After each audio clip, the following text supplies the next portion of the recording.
मुंबईतील उच्चभ्रू सामाजिक वर्तुळातील चमक आता संपुष्टात आली आहे.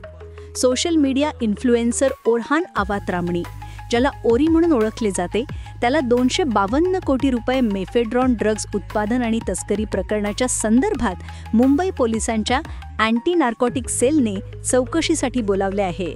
हा व्हिडिओ महाराष्ट्रातील सांगली येथील एका गुप्त उत्पादन युनिटपासून ते बॉलिवूडच्या काही मोठ्या नावांनी कथितरित्या हजेरी लावलेल्या हाय अँड रेव्ह पार्ट्यांपर्यंत ड्रग्ज नेटवर्कचा मागोवा घेत या धक्कादायक तपशिलात खोलवर जातो.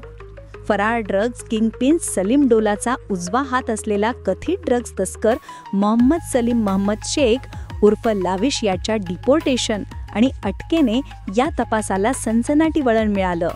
लविशने आपल्या चौकशी दरम्यान स्फोटक दावे केले, ज्यात त्यांनी ओरी आणि अनेक प्रमुख अभिनेते, चित्रपट निर्माते आणि एका राजकारण्याचं नाव घेत मुंबई आणि दुबईत त्यांच्या ड्रग्जने भरलेल्या सभांची उपस्थितीचा आणि सहभागाचा आरोप केला. तस्कराच्या विधानांची पडताळणी करण्यासाठी ओरीला प्रश्न विचारण्याचा पोलिसांचा निर्णय हे एक महत्त्वपूर्ण पाऊल आहे. आम्ही या प्रकरणाच्या दूरगामी परिणामांचं विश्लेषण करतो, ज्यात गुजरात, मध्य प्रदेश आणि तेलंगणासारख्या राज्यात ड्रग्ज उत्पादनाचे जगतील जाळे, ड्रग वाहतुकीसाठी आलिशान वाहनांचा वापर आणि हवाला नेटवर्कद्वारे अवैध नफ्याचे हस्तांतरण समाविष्ट आहे.